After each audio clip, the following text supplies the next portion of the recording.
네, 민주당 MTV 이지은의 직설 질긴 악연보다 더 질기게 이슈를 파헤치고 탐사하는 이슈 현미경 시간입니다.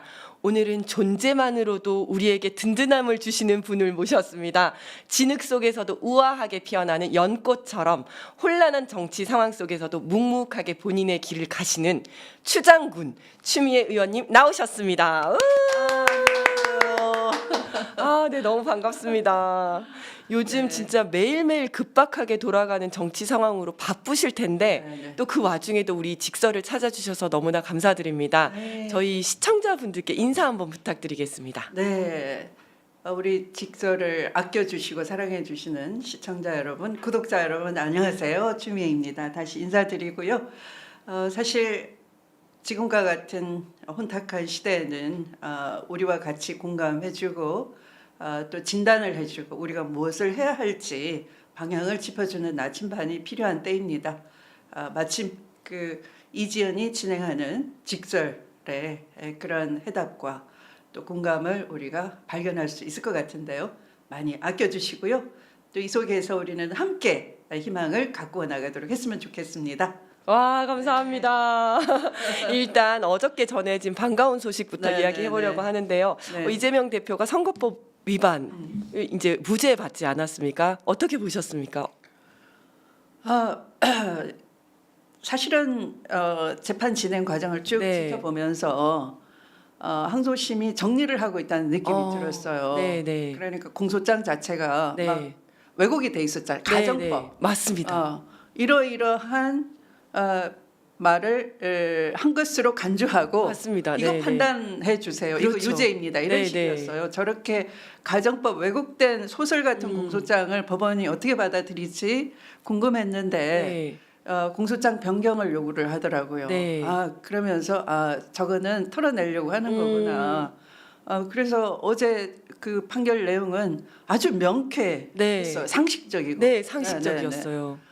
그래서 사실은 많이 안도가 되고 네. 이제는 뭐 그 헌재가 눈치 본다 이런 얘기도 들렸는데 헌재도 신속하게 판결할 수 있는 안심하고 판결할 수 있는 일단 외풍이나 이런 것들이 네. 제거됐기 때문에 그런 걸 또 기대해 볼 수 있는 한편 눈물 나도록 감격스럽고 맞아요. 또 헌재 판결이 좀 신속하게 나오기를 기대하는 마음도 좀 진해졌고요. 네, 네. 어제 그 무죄 선고 있었을 네. 때 어디 계셨었어요? 뭐 하고 계셨었어요? 저는 김대중 도서관에서 촬영 중이었어요. 인터뷰 네네. 진행 중이었어요. 네. 그래서 그거 끝나고 난 뒤에 이제 알았죠. 네. 그러셨구나. 아이고 굉장히 지금 대통령님을 내가 회고하고 네. 대통령님 늘 역사와 국민을 믿으라 하셨는데 네.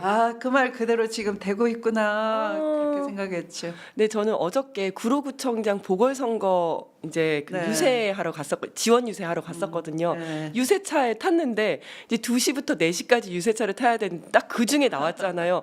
아니 유세차에 집중을 못 하겠는 거예요. 계속 휴대폰 보면서 딱 봤는데 무죄 뜨는 거예요. 정말 눈물이 나더라고요. 법정 밖에서 나중에 유튜브 이렇게 보니까 네. 환호하는 시민들이 그렇게 많더라고요. 그러니까요. 네. 저는 사실은 막 예전에 같이 근무했었던 5년, 7년 전에 근무했었던 경찰관들한테 연락이 오더라고요. 너무 잘 됐다고. 네. 근데 이 경찰관들이 본인도 되게 지지를 하지만 네. 공무원이다 보니까 네. 정치적 중립 때문에 얘기를 못 하잖아요.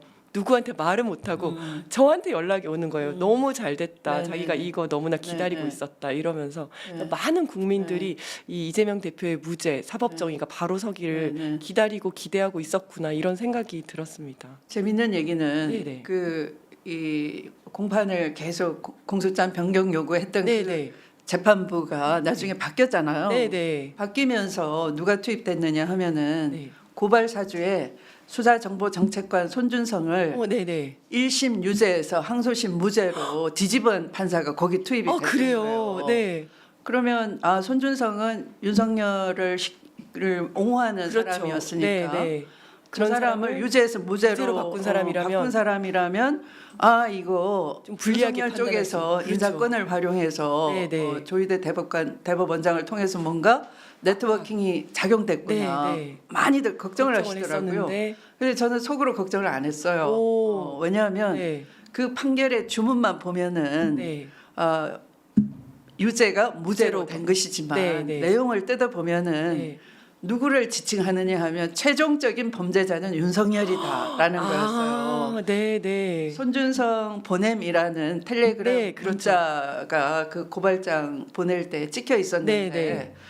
그 재판부에서는 그게 손준성이 바로 김웅한테 보냈다라고 볼 수는 없다. 네. 그러니까 손준성이 누군가에게 보고를 했고 네. 그 텔레그램 문자를 네. 그럼 보고 받는 사람은 누구예요? 윤석열이죠. 네. 그러면 윤석열이 보냈을 가능성을 암시하는 판결이었어요. 그렇구나. 네. 그래서 이 사람 이 판사는 사실은 그 당시에 상당히 위험하고 용기 있는 지적을 한 건데 네. 윤석열이나 국힘당 쪽은 이거 봐라 무죄다. 주문만 보지 그러니까요. 열심히 공부 안 하잖아요. 네, 네, 맞아요. 결론이 중요했던 거지. 네, 네. 손준성 무죄야 그러면 네. 고발사주 그런 거 없었어. 맞아요. 내가 네. 괴문서라고 했잖아. 네. 그렇게 윤석열은 큰 소리 빵빵 쳤는데 사실은 네, 자기가 사실은, 잘못했다고 하는. 그래서 지금 재판부가 바뀌었지만 네. 진행된 것이 다 기록에 남아 있고 증거로 있기 때문에 네. 저거는 무죄가 분명한데 하도 많이 걱정들을 하니까 막 윤석열을 구속 취소를 해주고 그렇죠. 뻔뻔한 판사도 봤기 때문에 네, 혹시 몰라 하는 기우 때문에 그렇게 1심과 같은 생 형량은 아니고 네. 조금 신분은 90만 유지할 수 원. 있는 네. 그러나 국민 여론상으로는 그 이재명은 범죄자야 이렇게 한수막으로 막 요란하게 할 수 있는 그런 빌미 정도는 남겨주는 걸로 타협하지 않을까. 맞아요. 이게 조금 걱정됐었죠. 걱정됐지만 네. 어제 역시 그 사필 기정이다. 네, 네.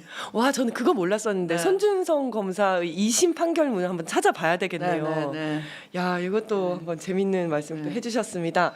자, 그런데 어제 좋은 소식이 있었는데 여전히 국민을 답답하게 하는 게 네. 아직도 윤석열 탄핵 심판 선고 기일이 안 잡히고 네. 있습니다. 네. 오늘로 벌써 12월 3일 비상계엄 사태가 일어난 지 114일이더라고요.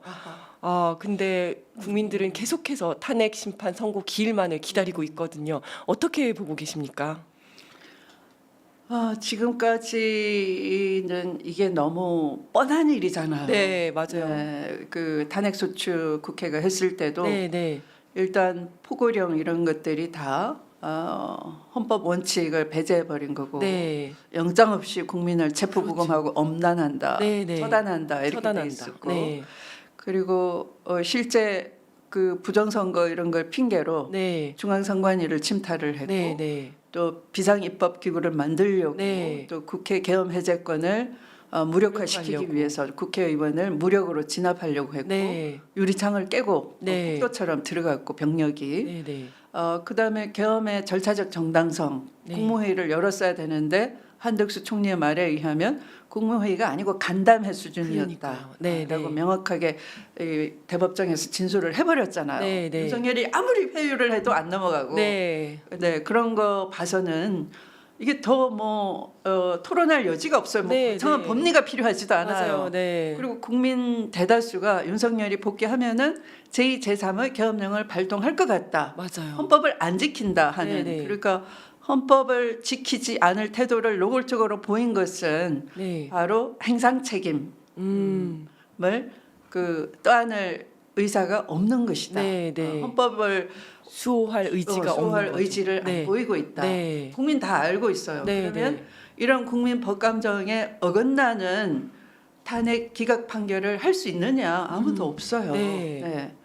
그러면 왜 그러면 선고를 늦추고 있느냐? 네. 그냥 눈치 보고 있는 거죠. 아. 네, 이 속에서 서로 간에. 네, 네. 그러니까 다른 집단하고 달라서 네. 우리 정당 같으면 정당의 대표가 있고 최고위원이 있고 위계 질서가 있고 네. 정당의 강령이 있고 해서 뭔가 지도력, 지휘력이 발동이 되잖아요. 네, 네. 그런데 헌법재판소는 각자가 독립돼 있는 하나의 재판관이잖아요. 네, 네. 그러니까 뭐 리더십이 어떤 조직처럼 발동이 되고 그거 아니에요. 네. 헌법재판소장 또는 그 대행이라 하더라도 네, 네. 언제까지 결론 냅시다. 그렇게 이렇게 못해요? 명령을 못 하는 거죠. 네. 조금 더 보겠다. 이 부분 네, 더 네, 필요하다. 네. 이러면 그냥 계속 네, 시간을 네, 줄 네. 수밖에 그러니까 없는. 아마도 각자 마음속으로는 이게 삑살이 났다가는 헌법재판소 자체에 와야 되겠구나. 네. 그렇죠. 존폐. 네. 국민으로부터 네. 이게 존폐에 대한 네. 문제 제기가 되겠구나. 이런 것까지 포함해서 네. 굉장히 심각할 정도로 눈치를 보고 있는 그 상황 아니냐. 저는 이미 판결문은 결정문은 다 써놨다고 생각을 해요. 아, 결정문 다 써놨다. 네. 그리고 시기만 보고 있다. 평의도 그냥 원성이 높기 때문에 네. 한 번씩 그냥 뜸뜸이 시간 잡아놓고 네, 네, 네. 이벤트로 그냥 지나가고 있다 이렇게 음. 생각해요. 그러니까 칼퇴근을 하는 거고요. 네, 네. 네. 만약 이게 치열한 논쟁이 있다 그러면 집에 못 어떻게 가죠. 2시간 만에 네, 네. 토론 끝 하고 집에 가겠습니까? 네. 네. 근데 사실상 어제의 그 이재명 대표 선고가 끝나기를 기다렸다라는 네. 이야기들이 있지 않습니까? 네, 네. 이제 끝났고 그러면 이제 슬슬 네. 선고 기일을 잡아야 할 텐데 요 이제 의도적으로 좀 늦추는 세력이 있다. 이런 썰도 있습니다. 요거에 대해서는 어떻게 생각하시는지. 의도적이라기보다 네네. 그 종합해서 네네. 하나의 우리 이런 거 있잖아요. 그 영장 실질 심사 할 때 네, 네. 영장 실질 심사에 소요된 시간을 2시간이에요. 네. 그런데 이미 그거 낮에 다 마쳤어. 네. 근데 영장을 결론을 발부할- 새벽에 내는 거예요. 네, 네, 네. 아, 그러니까 그렇죠. 예. 그러면 그 시간 동안 계속 기록 보고 이거 그럴 해야 돼 리는 말아야 없죠. 돼 네네. 그런 거보다는 네. 이 사안이 중하니만큼 아, 어느 정도 숙성할 만큼의 고심이 깊다는 사인을 보여주기 보내놓고 위해서. 네. 아, 그다음에 새벽에 이제 이렇게 딱 발부하는 맞습니다. 것처럼 네, 네. 이것도 사실은 더 이상 뭐 쟁점이 엇갈려서 평이할 게 있다거나 판결이 작성이 안 됐다거나 뭐 이렇다기보다는 심사숙고하는 모습을 보이기 위해서. 네.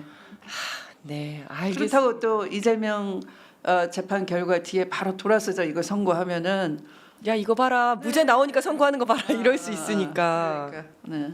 네. 자, 그러면 지금 약간 눈치를 보면서 심사숙고하고 있는 모습을 보이고 있을 뿐 인용에는 문제가 없다. 이렇게 생각을 하시는 거죠. 사실은 저는 그렇게 생각을 하고 있는데 네, 네. 왜냐하면 대법정에서 쭉 어떤 흐름 같은 게 네, 있었잖아요. 네, 네. 그러면 그 중에 열심히 궁금한 것을 추궁하고 네. 신문해보는 재판관도 있었고 네. 또 대부분은 그냥 이렇게 지켜봤단 말이에요. 네, 네. 네.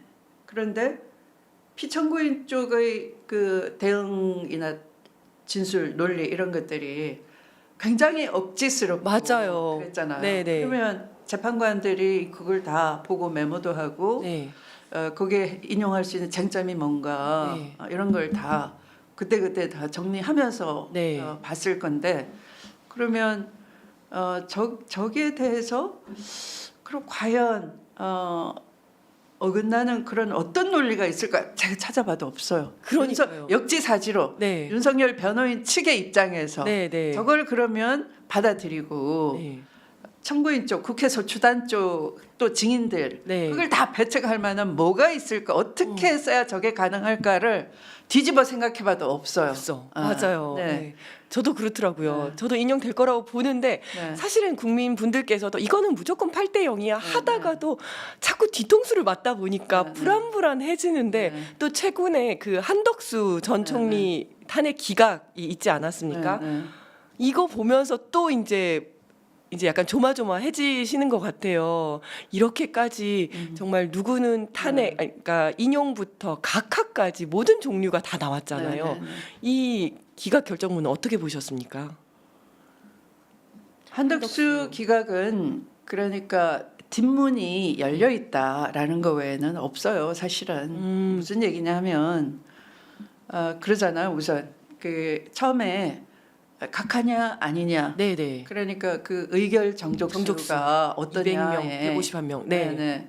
그런데 한덕수는 뒤에 대통령이 있어. 네. 네. 그러니까 그 사람을 판단하는 게 중요한 거지. 네, 네. 사실은 그 전에 누군가는 이 국정 공백을 메꿔야 되는 건데 네. 이자가 아무리 네. 살인죄를 저지르고 했다 한들 네. 네. 그거는 나중의 일이고 네. 네. 우선은 이 뒷문 열린 것 네. 이걸 막아야 되는 그 누군가가 어. 필요한데 네. 네. 그 표현을 국정 공백이라고 한 맞아요. 거예요. 네, 네. 그리고 사실은 헌법과 법률 위반이라고 한 거예요. 맞습니다. 네. 근데 중대성도 있어요. 맞아요. 가볍지 네. 않다라고 네. 얘기했죠. 중대하다라고는 차마 말 못하고. 네.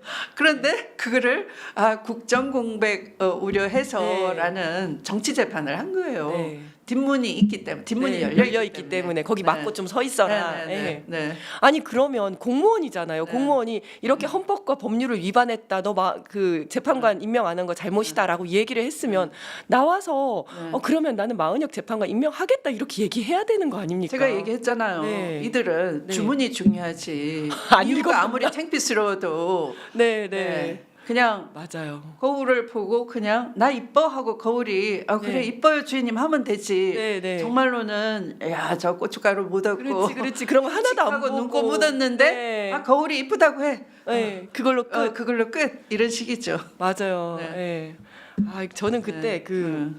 검사 탄핵이 다 기각이 됐잖아요. 세 네. 명에 대해서. 네. 그런데 거기 보면 그 내용에는 검사 탄핵 소추한 거는 탄핵 소추권 남용이 아니다라고 분명하게 써 있었는데도 네, 네. 불구하고 그 윤석열 측 변호인인가 나와서 이렇게 탄핵 소추권을 남용하니까 계엄한 거다 이 얘기를 하는 거 보고 정말 결정문 안 읽어보는구나 그 생각이 들더라고요. 국민을 선동하면 돼요. 네, 네. 거기 나오는 태극기 집회에 나오는 분들도 네. 안 읽어보고 그러니까요. 같이 흥분하면서 인터뷰하고 물어보잖아요. 네, 네. 왜 이렇게 흥분하세요? 그러면 다 똑똑한 서울법대 나오신 분들이 그렇다고 하니까 네. 그게 근거예요. 자기들끼리. 어우, 정말 네. 결정문을 제발 읽어보시기를 바라겠습니다. 네, 아니 그런데 지금 헌재에서 계속 이렇게 선고를 늦추면서 네. 헌재에 대한 국민의 신뢰가 많이 흔들리는 것 같거든요. 네, 헌재가 어떤 모습을 보여야 한다고 생각하시는지. 헌재가 그럴 수밖에 없는 것이 네, 그 한때 헌법재판소장을 누가 할 것이냐 네, 들리는 얘기가 있었어요. 네, 이제 국회가 우리는 계속 윤석열이 검찰 쿠데타로 집권을 했고 2차 양명주가 있고 네네. 그리고 부인의 그 불법 비리 반칙 네, 본인의 불법 비리 반칙을 엄호하기 위해서 권력을 사적으로 이용한다 이런 걸 간파를 하고 있었잖아요. 네. 그러니까 탄핵을 언젠가는 발의할 거고 본인도 탄핵을 피할 수가 없다라는 걸 알고 있는 거예요. 네, 네. 그래서 계속 어떻게 얘기하는가 하면은 실력이 없어도 좋다. 음. 질이 떨어져도 좋다. 네. 도덕적 흠결이 있어도 좋다. 내 탄핵을 막아줄 수 있는 사람이면 그렇죠. 그게 가장 필요한 때다. 네, 네. 이렇게 그런 사람 찾아라라고 했다는 거예요. 아이고, 네. 그게 그때 당시에 네, 네. 가을 무렵에 들렸어요. 다. 네, 그러니까 그런 관점에서 네. 이 대통령 추천이나 국힘 추천이 올라올 거니까 네. 지금 이 바로 한덕수 네. 그 탄핵 결정문에서 네. 보이잖아요. 성향이. 네, 그렇죠. 네. 네. 성향이 완전 이제 드러났죠. 네, 네, 네, 네. 헌재의 그 네. 신뢰를 회복하는 것도 참 힘들겠다 이런 네. 생각이 듭니다. 네. 그런데 의원님께서는 내란 국조 특위에도 참석을 하셨고 참여를 하셨고 윤석열 내란 진상 조사 단장이셨지 않습니까? 네. 그동안 밝힌 혐의와 의혹들이 엄청나죠. 네, 네, 그 중에서 또 몇 가지 또 기억에 남는 거 이런 것들 좀 말씀해 주시기 바랍니다. 우선 12.3 내란 계엄 직후에 네. 우왕좌왕할 때 네, 네. 제 방으로 네, 굉장히 용기 있는 분이에요. 네. 처음에는 그걸 그냥 가볍게 생각했는데 네. 내란이 일어나고 보니까 이 문서의 중요성을 알고 제보를 해준 거예요. 오. 그게 계엄 문건이에요. 그래요. 그러니까 그 계엄 문건대로 일이 진행이 돼버린 거예요. 네, 네. 포고령이 그 속에 있었는데 네. 전두환 포고령이었어요. 네. 처단한다. 그다음에 국회 정당 집회 금지한다. 네, 네. 뭐 언론에 대해서 그리고 가짜 뉴스 엄벌한다 네. 이런 것들이 네. 전두환 포고령 유언비어 유포할 때 네, 네, 맞아요. 처단한다 이런 것들이 네, 네. 다 거기서 이제 새롭게 들어간 것은 의사 의사. 복귀 명령하고 네, 네. 불응할 때 처단한다. 처단한다 이런 네. 거였어요. 네. 그래서 그 전두환 포고령까지 그 속에 세트로 있는 것을 제보를 해준 거예요. 그런데 이게 보안 문건이다 보니 네, 네. 이분이 그걸 불러주는 거죠. 우리가 실수할까봐 천천히. 그러니까 방 식구들이 돌아가면서 팔 떨어지니까 네, 네. 한쪽으로는 적고 쓰고. 받아 적고 한쪽으로는 이렇게 들고 네. 그러니까 이제 그 돌아가면서 이걸 밤새 그걸 적고서 네, 네. 그다음에 이제 문서에 양식이 있는 거잖아요. 네, 네. 그러니까 뭐 줄간격은 어떻게 하고 어머. 좌우 여백은 어떻고 박스를 치고 뭐 아, 이런 거의 본 것처럼 네, 네, 이렇게 네, 자세하게 네. 글자체는 어떤 묘사를 체이고 뭐 제목의 크기는 어떻고 이런 걸 다 알려준 거예요. 너무 감사하다. 네, 그죠? 그래서 네. 그 싱크로율이 거의 99.9%. 아, 그러니까 방첩사 쪽에서는 네, 바로 그게 증거인멸에 들어갔는데 네, 네. 방첩사령관이 증거인멸 지시를 했어요. 어떤 식으로 지시했냐면 가지고 있는 문건, 체포 지시 명단 다 파쇄하세요. 네. 그리고 새로 문건 만들어 놓으세요. 전혀 아닌 걸로. 그러면 이제 수사기관이 압수수색 오면은 그걸로 그걸로 아. 제출되면은 네, 별거 아니네 이렇게 네, 네, 네, 되려고. 그런데 그걸 부하들이 네. 항명을 한 거죠. 우리 그렇게 못해. 그래서 처음에 체포 지시 명단 파쇄했다가 다시 복구를 해놓은 거예요. 네. 14명에 대해서. 그런 무렵이니까 네. 이 개헌 문건을 우리한테 제보해 주는 사람은 얼마나 가슴 졸이면서 맞아요. 했겠어요. 네. 그게 딱 나오니까 이제 수사가 들어가게 된 거죠. 검찰도 회피할 수가 아. 없었던 거죠. 야, 정말 네. 큰 역할을 해주셨네요. 네, 그리고 너무나 이제 큰 용기. 정보사의 수사단 불법 네, 수사단 네, 노상원 이름과 정보사 수사단은 별개였는데 네, 노상원 이름은 박선원 의원이 알지 이렇게 네. 이제 추궁을 하더라고요. 네, 네, 처음에. 그런데 이자가 무엇을 했는지는 몰랐어. 네. 그런데 그게 불법 수사단을 정보사 안에 꾸렸던 거예요. 네. 아, 그런 것들도 이제 제보를 통해서 다 네네. 들어오는. 그런데 여기서 이제 선관위원장을 잡아다가 노상원이 직접 네, 고문하겠다. 고문하겠다. 네.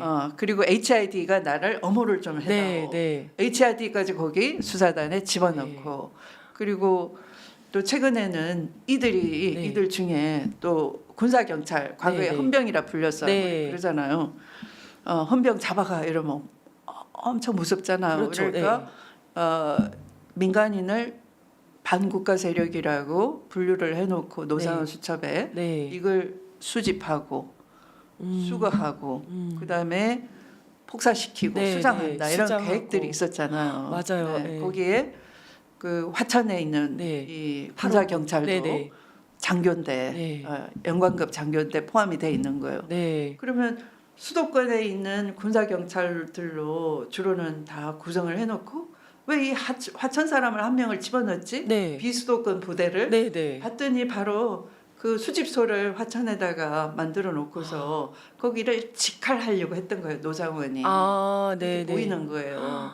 그러니까 이런 것들이 이제 제보를 통해서 제보하는 분들은 이제 자기가 이상하니까 제보를 했는데 제보가 종합되다 보니 네. 이게 퍼즐이 딱딱 맞아 맞아요. 떨어가요. 예, 예. 엄청 막 소름 끼치는 진짜. 최근에는 그 영현백. 영현백. 네.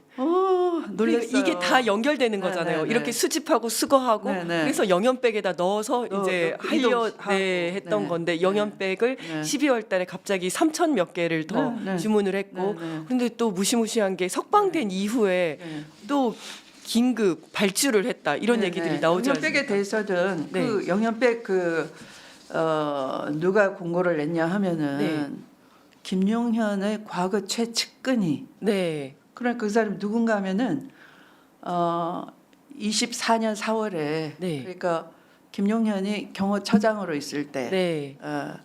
그리고 이제 국방부 장관으로는 여름에 왔잖아요. 네, 네, 그렇죠. 그러니까 경호처장으로 있을 때 김용현은 군 인사를 다 좌지우지했어요. 아. 계엄 체제에 딱 맞춰서 사람을 세팅을 해놓은 네, 거예요. 네. 그러면 영현백을 발주를 내고 공고를 내는 네. 그 데가 그 국군 재정관리단이에요. 그 재정관리단장이 수방사 시절에 재정참모였던 김용현이 수방사령관을 할 때 자기가 데리고 있던 자신의 재정참모를 참모였던 그 자리에 그때 앉혀놓고 그 자가 아, 영현백을 긴급 공고를 내서 발주를 했던 거죠. 그렇구나. 네, 그러면 노상원과 이 구상을 한 노상원은 김용현과 30년 그렇죠. 엄청 친한. 네.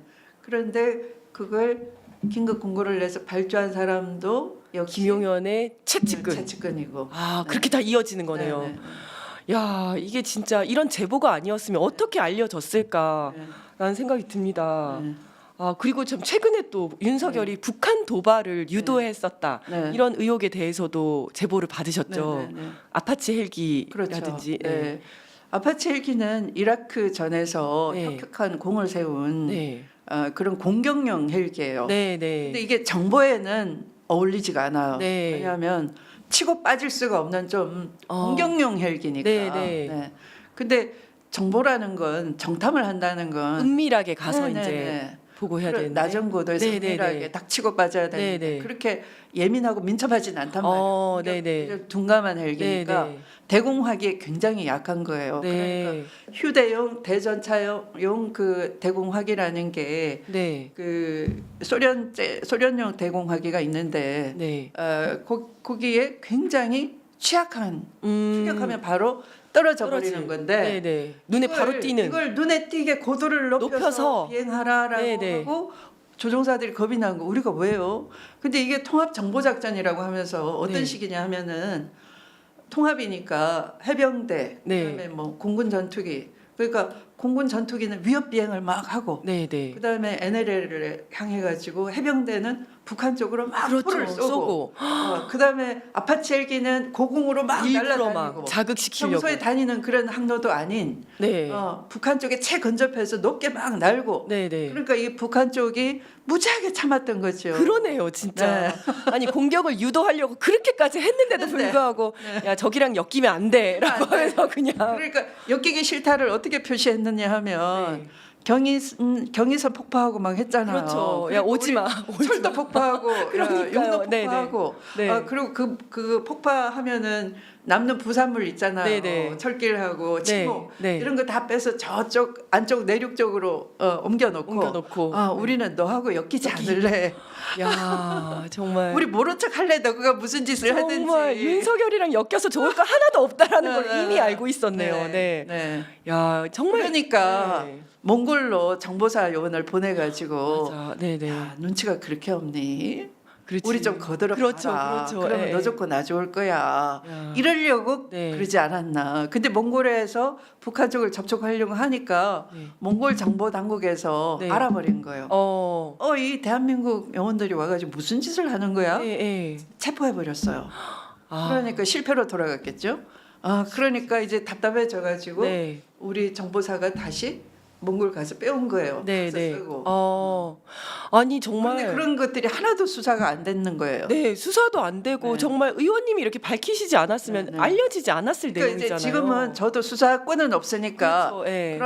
그런 추리를 해 보는 거죠. 네, 그냥 네. 딱딱 맞아 떨어지니까. 맞아요, 그러네요. 정말로 우리나라의 해로운, 그러니까 정말 그 적들을 불러들여가지고 네, 네. 전쟁을 일으키려고 네, 했었던 네, 네. 거잖아요. 그렇죠. 이게 그 이적죄라는 거잖아요. 그렇죠. 근데 네. 이제 이적죄가 약간 요건이 까다로워가지고 음. 적과 통모해야 된다라고 돼 있으니까. 우리 통보하려고 그랬는데 그쪽에서 안 먹어줘서 안 통보가 안 된 먹었으니까. 거잖아요. 그러나 네, 이제 네. 또 일반 이적죄라는 건 네, 적에게 이롭게 하면은 네, 네. 그냥 통모 없어도 딱 처벌이 되는 네, 그 네. 조항에 이거 걸리는 것 같아요. 들어갈 수 있겠네요. 네, 이 부분에 대해서도 정말 수사가 들어가야 되겠네요. 그렇습니다. 그러고 또 이거 말고도 정말 지금 이제 이 사법부의 사법 정의가 무너지는 거에 대해서 많은 국민들이 아주 분노하고 계신데 예를 들어서 내란죄랑 관련해서도 검찰이 정말 자신이 뭘 잘못했는지를 꽁꽁 아무에게도 가르쳐 주지 않기 위해서 검찰 부분만 싹 빠져 있는 거 아니겠습니까? 정말 예를 들어서 판사 출신이신데 윤석열 대통령의 구속을 취소한 지귀현 판사라든지 네. 아니면 이번에 그 김성훈 차장의 구속영장을 기각하고 또 여기에 대해서 이제 영장 실질 심사에 아예 들어가지도 않은 검찰의 행태라든지 네. 이런 것들 보면서 법조계의 일원을 담당하셨던 의원님께서 어떻게 보셨는지.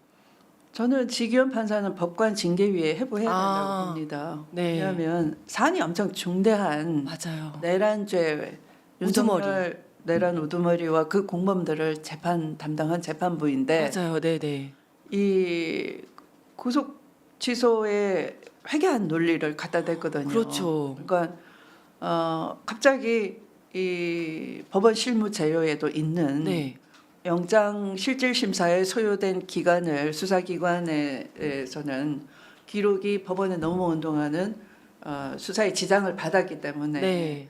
그 수사할 수 있는 기간 영장 기간에 산입을 해주라는 기준이 날이었는데 네. 이걸 시간으로 바꿔치기 했잖아요. 70년 만에. 네, 네, 네. 네.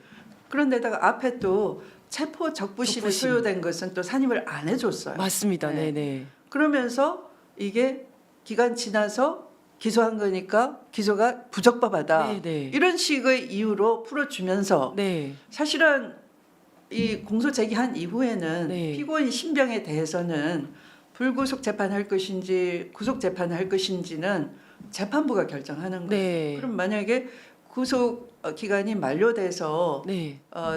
기소가 됐다라는 문제를 인지를 했다고 하더라도 네, 네. 대변이지만 네, 네. 그게 사실이라 하더라도 판사로서는 증거인멸의 우려가 있고 또 증인을 회유하거나 겁박할 네. 대법정에서 그런 걸 이미 보였기 보였죠. 때문에 네. 앞으로도 할 것 같고 권한이 너무나 막강하고 최종 헌법소 책임자로서 이미 헌법 기관에 대한 도발을 했던 것이고 네. 이 움직일 수 없는 사실에 비추어서 구속 재판할 수밖에 없다. 그럼 어떤 걸 불구속 재판하겠어요? 맞아요. 어떤 걸 구속 네, 재판하겠어요? 맞아요. 맞아요. 그러면 직접 직권으로. 구속을 네. 했었어야 되는 네, 거예요. 네. 그런데 그 조치를 안 하고서 그냥 풀어줘 버렸죠. 풀어준 거죠. 아. 그러면 이것은 뭔가 의도가 있다. 네. 그래서 그러니까 위법한 거잖아요. 네, 네. 그러니까 형사소송법도 위반한 위반했고. 것이고 두 번이나 위반한 거죠. 네. 그러니까 체포 적부심에 대한 해석을 산입을 안 해준 고의가 있어서 그것도 네. 위반했던 것이고 직권구속 여부가 아무리 재량이라고 하지만 네. 재량도 기준이 있는 거잖아요. 네, 증거인멸, 네. 사안의 중대성 이런 요건이 있는 거잖아요. 네. 그거를 간과한 또 잘못이 있는 거고 음. 이 두 가지 사유로 법관 징계에 해부를 해야 되는 거예요. 네, 네. 네, 그리고 이제 이 검사들로 하면은 어제 네. 이재명 선고 재판에는 검사 떼거지로 10 들어갔더라고요. 명이 더 이상 할 게 뭐 있어? 이미 변론 종결해서 그렇죠. 선고만 남았는데, 남았는데, 예. 왜 검사 11명이 거기 왜 들어가 있냐고. 그게 이재명 유죄 그러면은 네. 다 윤석열한테 잘 보려고 그렇죠. 이거 제가 있습니다. 네. 이러려고 하는 그 눈에 번뜩이는 그렇죠. 출세욕밖에 없는 거잖아요. 네, 네. 그런데 영장을 청구해 놓고 네. 실질 심사는 네. 영장 청구 사유를 자기가 소명을 해야 되는 네. 입장인데 왜 안 나가는 거예요? 그러니까요. 사법 정의를 회복해야 되는 그 순간에는 안 나가고 네. 자기들 말 맞다나 사법 정의를 다 변론을 했어요. 네. 재판 다 끝났어. 이제 판사가 선고만 하면 돼. 그때는 왜 11명이나 나가는 거예요? 그러니까요. 네. 말도 안 되는 네. 정말. 근데 또 걱정인 게 지금 네. 지기현 판사가 내란과 관련된 재판부잖아요. 그래서 앞으로 그 내란 수사, 내란 재판이 제대로 될지에 대해서도 좀 국민들이 많이 궁금해하시거든요. 그래서 우리는 무슨 사법부 내 법관 회의도 있고 하잖아요. 네네. 네, 그러면 이 문제를 굉장히 심각하게 봐야 된다.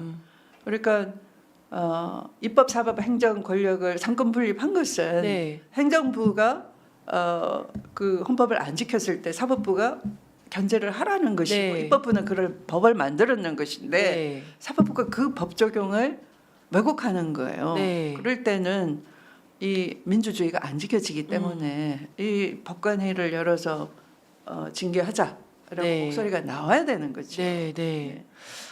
이 부분도 정말 걱정되지 네. 않을 수 없습니다. 네. 그리고 또 사실 의원님을 모신 이유 중에 또 아주 큰 네. 이유가 근데 시간이 너무 빨리 가고 있어요. 의원님이랑 얘기를 하다 보니까 윤석열하고의 또 윤석열과는 악연 중에 악연이 있지 않습니까? 정말 윤석열이 검찰총장 시절부터 이제 법무부 장관으로 계시면서 정말 악연 중에 악연이셨는데 그래서 윤석열의 내란을 지켜보는 마음이 누구보다 참담하셨을 것 같아요. 그 윤석열을 처음 봤을 때 그다음에 쭉 같이 근무를 하시면서 어떻게 느끼셨어요? 우선 상당히 멋대로 자랐구나. 네. 네. 어떤 일이 있었냐 하면 제가 그 윤석열이 중앙지검장 하면서 이미 윤석열 사단을 만들었다. 네. 그걸 통해서 조국 수사도 하고 윤미향 사건 수사도 하고 울산 네, 사건 네. 수사도 하고 했지만 울산시장 사건은 시간이 많이 걸려서 무죄가 됐고. 네. 근데 저는 이미 당 대표로서 네. 그게 왜 문제가 되지? 네. 어느 누구도 당시 그 송철호 울산시장 후보에 대해서 네. 이분이 무소속으로 얼마든지 경쟁력이 있었던 건데 네. 네. 당시에 자기가 좀 손해 보더라도 네. 요즘 지역 감정이 워낙 그 심각한 데니까 네. 네. 민주당 후보가 제일 인기가 없고 네. 보나마나 낙선이고요. 네. 네. 차라리 무소속이면 무소속이 찍어줄게. 낫다. 네. 네. 근데 개인 경쟁력이 굉장히 뛰어난데 네. 개인이 갖고 있는 그런 장점 다 포기하시고 네. 입당을 해주신 거예요. 네. 네. 그러니까 우리로서는 뭐 굳이 일부러 네.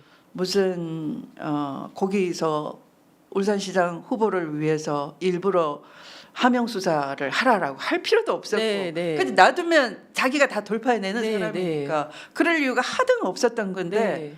이걸 청와대가 개입했다. 수사하도록 상대방 후보에 대해서 의도적으로 수사하도록 했다. 아니면 네. 공약을 청와대가 힘을 실어줬다. 네. 이런 네. 식으로 뒤집어 씌우는 거죠. 네. 그래서 하도 저는 웃겨가지고 네. 이게 그럴 이유가 없고 내가 네. 엄청난 많은 숫자 샘플을 가지고 여론조사 다 했는데 네. 동네별로 다 여론조사 했는데 네, 네. 안심번호 여론조사에서 네. 파괴력이 엄청 뛰어나고 압도적으로 1등이었다. 네. 그거를 여론조사한 걸 갖고 있었어요. 네. 네. 그래서 나중에 이제 1심에서 굉장히 불리해진 실형을 받으니까 네. 이제 제가 갖고 있는 자료를 드리면서 네. 이거 가지고 필요하면 저를 증인으로도 불러주세요. 네. 네. 네. 우선 고의가 없습니다. 동기가 없습니다. 범행을 네. 그렇게 할 만한. 네. 뭐 경찰을 동원해가지고 당시 경찰 총경이 그 네. 항우나 항우나 네, 청장이었었죠. 네. 그러니까 항우나 울산청장. 울산 청장을 통해서 무슨 상대방을 수사하라라고 네. 할 이유도 이유가 없었고. 없었는데. 왜냐하면 안심번호로 그 직전 조사에서 워낙 압도적인데 네, 네, 뭐하러 뭐 돈을 받으면 맞아요. 네. 너 나 도와주면 돈 줄게 할 네. 이유가 있으면 무리할 필요가 전혀 네, 없죠. 네, 1등인데. 네, 네. 네. 그래서 이게 직접 증거는 안 되지만 간접 증거는 될 테니까 저를 불러주세요라고 네. 했는데 다행히 그걸로 그냥 잘 항소심을 설득을 할 수 있었고 네. 잘 무죄가 다 되신 거죠. 맞아요. 근데 저는 이미 장관 시절에 네. 이 무리한 수사는 어디서 왔느냐. 이게 순 사법 윤석열. 검찰 권력을 이용해가지고 네. 문재인 정부하고 국민하고 사이에 네. 완전히 이간질. 이간질을 붙여가지고 대통령 탄핵 분위기를 만들려고 하는구나 네. 라고 딱 느낌이 왔어요. 이게 순 엉터리구나. 네. 그랬는데 한 번은 제가 신천지에서 네. 밀집 방역 네, 네, 방해되는 밀집 예배를 하지 말라 했는데 네. 다른 교회는 다 말을 들었어요. 네, 네. 뭐 가정 예배도 하고 네, 네. 저건 집회 방식의 예배는 하지 않았어요. 네. 유일하게 말 안 듣는 데가 신천지 예배당인데 네. 거기서 확진자가 생겼는데 네. 경찰에서는 그 누구를 접촉했는지 확인하기 위해서 예방 차원에서 네. 그 QR 코드로 예배당에 들어간 사람들 그 QR 코드에 다 있으니까 네, 네. QR 코드 장치를 압수수색하겠다. 네. 그건 사실은 인권 침해도 아니었어요. 네, 네. 뭐 예배당 명단을 QR 코드로 확인한다 그래서 수사기관에서 그걸 종교 탄압 목적으로 활용할 네, 이유가 네. 없는 것이고 네. 방역 당국에서 이게 방역 차원에서 맞습니다. 조심하세요, 신고해 주세요, 동선을 이것뿐이라고요. 네, 네. 그런데 그거를 검찰에서 영장 기각을 2번이나 맞아요. 기억나요. 네. 저한테 들리는 얘기가 윤석열 검찰총장이 영장 치지 말라고 그랬다. 왜 방역 당국에 왜 협조를 안 하지? 네. 장관은 협조하라고 방역 대책본부에 들어가서 네. 협조하겠습니다. 약속을 해주고 왔는데 왜 법무부의 지휘를 왜 검찰총장이 가로막지? 이유가 뭐야? 네. 추궁을 했더니 들리는 얘기가 총선 앞두고 네. 방역을 성공하면은 윤석열 정권 문재인 정권 심판이 어렵다. 그러면 그게 검찰의 정치 개입이다. 말이 돼요, 그게? 그래서 이게 꼴통이구나. 완전히 지멋대로 해석하고. 그러네요. 그 자체가 정치 네, 개입인데. 그렇죠. 본인이 지금 정치 개입을 네, 하고 네, 있는 네. 거죠. 예, 예. 근데 방역 당국에 협조하는 게 정치 개입이라고.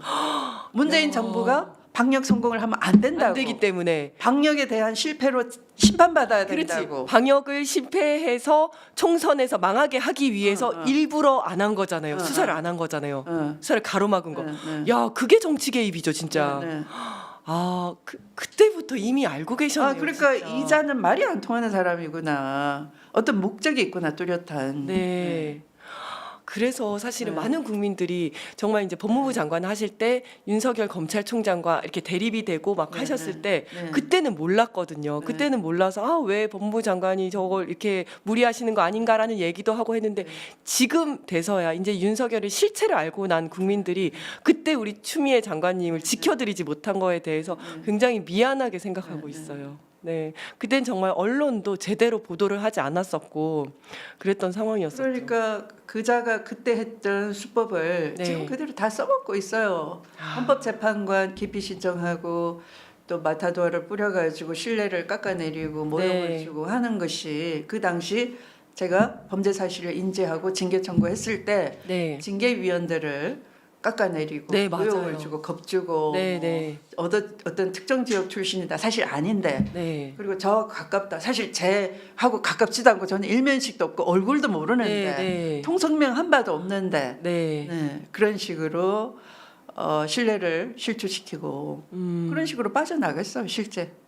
그때 참 우리 장관 당시 네, 장관님께서는 네. 모든 걸 다 알고 계셨는데 네. 우리가 장관님의 마음을 몰라드려서 죄송하다는 마음과 함께 참 외로우셨겠다 이런 네, 생각이 네. 좀 듭니다. 네. 자, 다시 이제 이재명 대표로 돌아와서요. 네. 의원님은 이재명 대표와도 각별한 인연이 있다고 들었습니다. 과거에 말을 아주 잘 듣는 동생이라고 언급을 하셨던 게 화제를 모으기도 했었는데요. 네, 네. 이른바 당시에 아웃사이더였던 이재명 대표를 그렇게 각별하게 챙기셨던 이유가 네. 있으셨나요?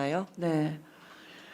그때 이재명 그 경기도지사 후보가 네, 굉장히 어려웠어요. 네, 그러니까 문재인 정권 초반에 인기가 높을 때 이제 누구나 다 네, 일단 당내 공천을 따내면 당선은 당연하다 하는 분위기 때문에 네, 당내 경선이 훨씬 더 치열했고요. 네, 경선 그 자체보다는 당 안에서 마타도어가 심하고 후보 깎아내리고 굉장히 심했어요. 네, 그래서 네. 제가 철저하게 이건 시스템 공천이고 누구든 네. 국민적 높은 지지와 신망을 보이고 실력을 보이면 우리는 후보가 될 수 있다. 그 원칙을 철저하게 견지를 했어요. 네, 근데 가장 거기에 어필해준 후보가 사실은 이재명 후보였죠. 네, 네, 뭐 성남시장 시절 보인 여러 그 업적들이 시민들이 굉장히 환호하는 네. 거였고 서민적이고 네, 또 네. 이걸 경기도에 어떻게 입히겠다 하는 것도 아주 뚜렷한 장점이었고요. 네, 그런데 그때는 문재인 정부니까 친문 의원님들이 네, 굉장히 세를 형성하고 있었어요. 네, 네, 그리고 뭐 어디 집회 모인다 뜬다 그러면 네, 엄청나게 그 세가 가세해주고 네. 이럴 때 이재명은 외로웠죠. 네, 네, 그래서 이게 내가 철저하게 중립이기도 하지만 네, 또 너무 한쪽으로 세가 몰리고 뭐 그렇다 보면은 이게 그 예를 들어 우리가 국힘 보면은 네, 윤석열이 자기들을 쑥대밭 만들 줄 알면서도 네, 네. 거기가 꿀단지라고 막 몰려드는 맞습니다. 파리떼 같잖아요. 네, 네. 우리는 그들과 좀 달라야 되잖아요. 네. 저는 그때 당 대표 하면서 네, 우리 민주당 정신에 철저하고 네. 강령을 실천할 수 있는 역량이 있으면 되는 거지. 누가 호가호위 할 수 있는 무슨 뭐 어떤 세력이 엎여 있다 네. 이런 거와 상관없다. 그건 네. 당 대표가 지켜준다. 이런 자세였죠. 네. 과거의 이재명 대표와 지금 이제 이재명 네, 대표를 보면 이제 예전부터 굉장히 관심 갖고 애정을 가지고 지켜봐 오셨을 거니까요. 많이 달라진 점들도 보이실 것 같은데. 많이 달라졌어요. 아, 그래요? 네, 네. 네, 어떤 점이 좀 달라지셨나요? 그때는 이렇게 핏대가 올라온다 그럴까? 어떤 성정이 보인다 그럴까? 네, 네. 그러니까 연설톤에서 이렇게 약간 좀 억지스러운 연설톤. 네. 그렇다면 지금은 굉장히 쉬운 단어로 편안하게 네. 누구나 들을 수 있게 네. 그런 표현들이 어쩌면 많이 내려놨다. 네. 그러니까 그게 이제 지난 부산에서의 비습 사건 이후에 네. 많이 달라진 것 같더라고요. 네. 아니 저도 얼마 전에 그 3프로 TV에 나오셔서 말씀을 하시는데 네. 경제 이야기를 저렇게 쉽고 네. 몰입감 있고 재미있게 얘기할 수 있는 사람이 있을까 이런 생각이 들더라고요. 1시간 남짓이었던 것 같은데 네. 정말 시간이 순삭 했다는 생각이 네, 들었어요. 네, 네. 정말 듣고 싶은 얘기가 너무 많은데 오늘 네. 시간이 너무 빨리 가서요. 네. 끝으로 마지막으로 꼭 하고 싶으신 이야기 한마디 해주시고 인사해 주시면. 네, 우리 더불어민주당이 1955년에 창당이 됐고요. 이 정당의 정신, 하나의 그 강령, 오늘의 뼈대가 되는 그 강령을 실천을 통해서 입혀주신 분이 김대중 대통령이라 네. 할 수가 있어요. 김대중 대통령은 가장 어려울 때에 그분에게 힘을 주신 건 역사와 국민이었습니다. 네. 그리고 개개인의 양심을 믿었습니다. 그런데 그 양심이 행동해 주기를 바랬습니다. 그냥 그 양심을 다른 사람이 해주겠지? 대신 싸워주겠지? 나는 그냥 편하게 내 공부하고 내가 할 길 갈 거야. 그렇게 하면은 역사가 지켜지지 않고요. 국민이 네. 외로워집니다. 그러니까 내가 할 수 있는 한 최대한 만약에 내가 글을 쓰는 사람이다 그러면 글로써 또 내가 생업에 바빠서 시간을 낼 수 없다 그러면 그 짜투리 시간 오고 가면서라도 거리에 탄핵 시위대가 있다 그러면 박수를 쳐주시고 네. 같이 탄핵이라고 창문 열고 한번 외쳐주시고 응원을 해주시고 네. 그것만으로도 민주시민의 양심을 표현할 수가 있어요. 그것이 5천만이 메아리 쳤을 때 저렇게 무슨 테니스 약속 잡아놓고 시간을 질질 끌고 하는 다락방송의 엘리트를 할 수 있는 헌법재판관들도 정신이 번쩍 들 겁니다. 이렇게 절규하듯 처절하구나. 내가 너무 무심했구나. 나도 이 대한민국 속에서 이 안에서 있을 수 있는 헌법재판기관 담당자로서 최선을 다하지 않았던 것이 미안스럽다라고 깨우칠 수가 있는 것이죠. 그래서 우리한테 더디 오는 그런 시간이지만 시간의 문제일 뿐 언제라도 오게 돼 있기 때문에 국민이 승리하는 그날까지 우리 함께 걸어갑시다. 각자의 양심을 걸고. 네, 감사합니다. 네. 다음번에 꼭 다시 한번 나와주시기를 바라면서 네. 네, 의원님과는 여기서 인사 나누겠습니다. 감사합니다. 감사합니다.